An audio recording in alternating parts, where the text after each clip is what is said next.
Are you a fan of fantasy novels?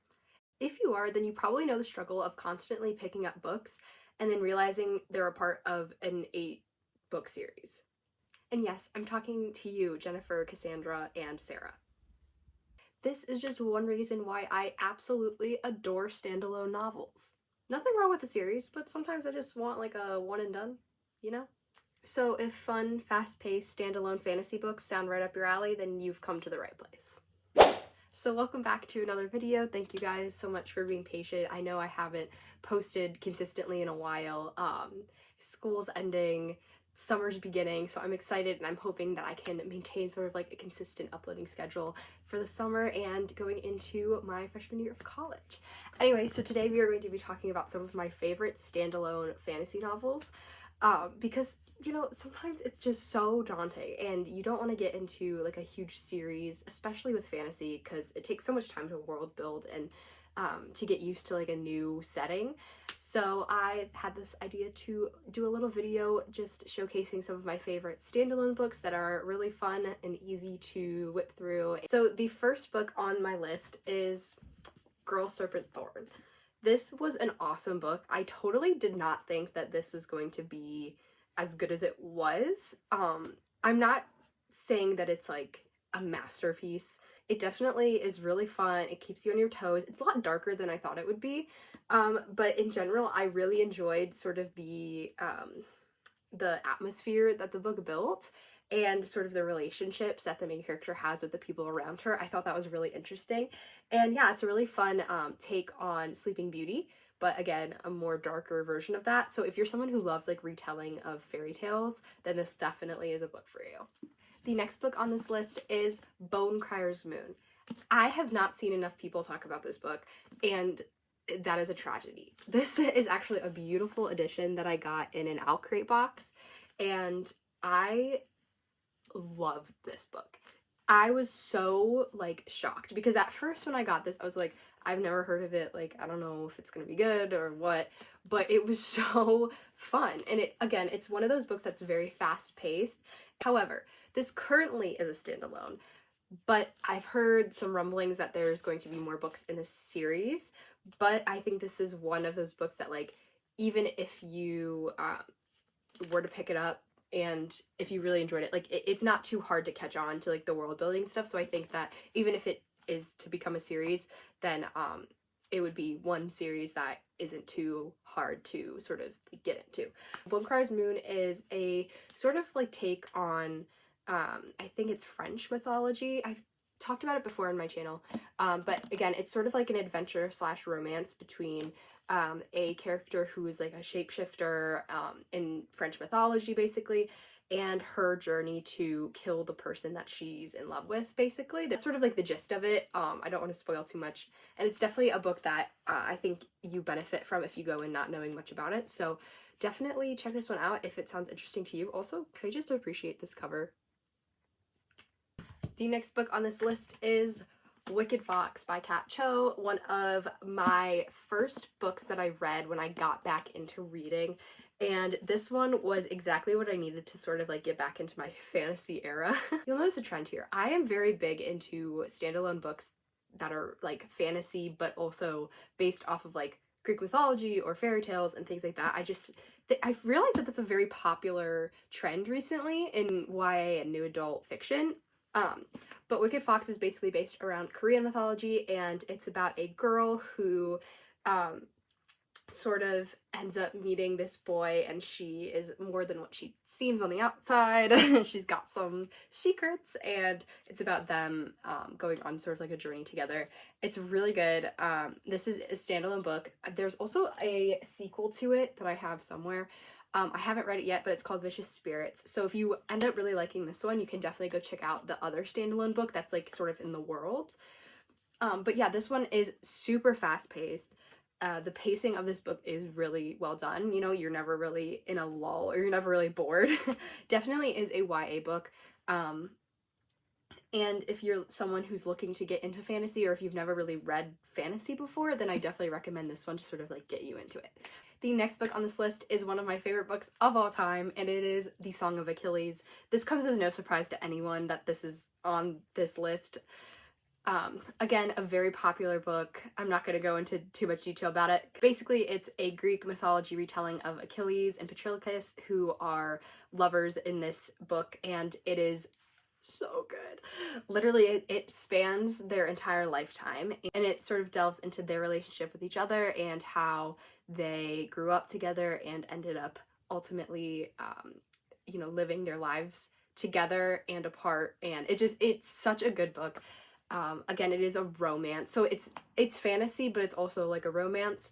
And yeah, I definitely recommend it if you're interested in getting into like Greek mythology retellings, or really any mythology retellings, because a lot of people I think steer away from mythology retellings just because it can seem really daunting. There's a lot of character names, and you feel like, oh, if I don't know anything about Greek mythology, like I'm not going to understand this book at all. That is so not the case, especially for the Song of Achilles.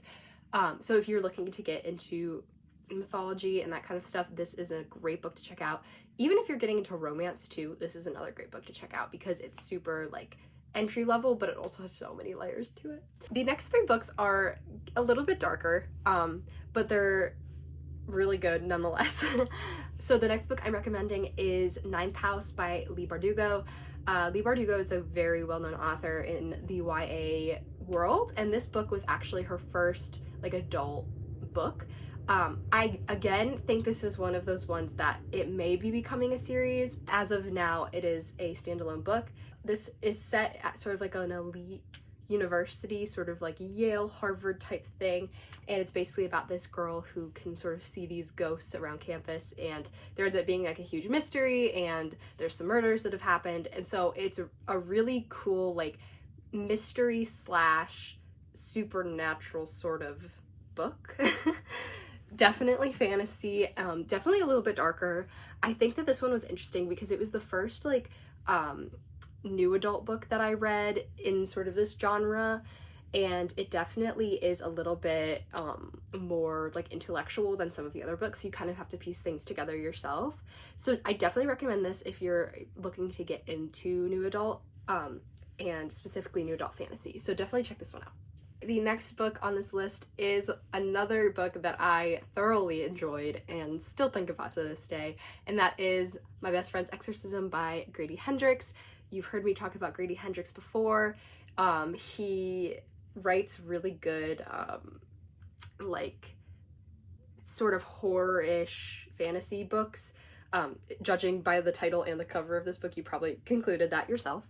But basically, in this, like, world, this girl ends up going to, like, sort of like a party with her friends, and one of them ends up getting sort of possessed by a demon.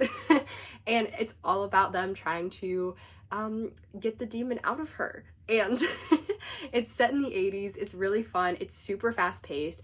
The audiobook for this is amazing. That's how I read it. And I really recommend this if you're looking for something a little bit more dark and maybe trying to get into some horror. Definitely, this is a great one for that. Again, it does have some pretty dark themes, and so definitely look up the trigger warnings if you're thinking about reading this and you're not super comfortable with these types of books, because it can be a little off-putting.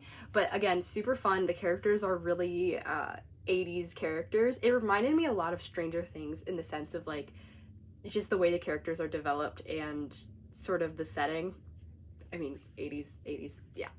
But this book is really great if you're looking to get into some horror and horror/fantasy kind of genre.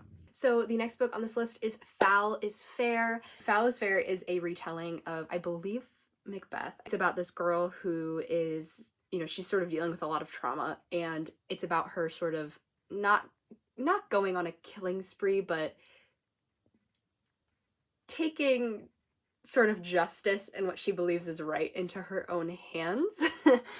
And this book shocked me, and it really threw me for a loop, because I had no idea going into this that this was like a Shakespeare retelling, and I had no idea that it was going to be like as dark and sort of as mind-bending as it was. And I truly think about this book all the time, and I really need to reread it and like annotate it, because there are so many things that I just know I missed. But I picked this book up on a whim. I saw it on like the Kindle app or whatever, and I just was like, okay, that looks cool, it has a cool cover. So I clicked on it and I read it in like a week, and it was so good. I actually read this during a reading slump and it got me out of it, so thank you, Fallows Fair. The final book on this list is one that I recently read and really enjoyed, and that is Bunny by Mona Awad. And this book threw me for a loop. This is a very well-known book, again, on like Book Talk, and it's hard to put into words how I feel about this book, because half of me is still like mystified from it and the other half of me is like, is it overhyped? I don't know. But basically this book is sort of, again, set at one of those like elite universities, and it's about this group of sort of like this clique in this very prestigious writing class, and they call each other Bunny, and it's sort of like it's a cult, basically, and it's about this girl, sort of, you know, she hates them, she isn't into their whole thing, and it's sort of about her getting sort of dragged into this little bunny cult. So again, it's really cool. The idea of it is definitely very unique, and you won't read another book like this. Again, the writing is awesome. There's a lot of mental sort of hoops you have to jump through in terms of like piecing things together for yourself. And I also think there's a lot of ways to interpret this book, and especially the ending. And so if you're looking for, you know, a very intellectual read, definitely check this one out. Anyway, that is it for this video. Thank you so much for watching. I hope you enjoyed these book recommendations. Let me know what other kind of videos you guys would like to see. I'm hoping to get back into filming some more like sit-down videos, as well as some more vlog style videos. So thank you so much for watching, and I hope to see you in my next one. When we wake, hear the birds and see the sun. Side by side our fears are done. All the good times just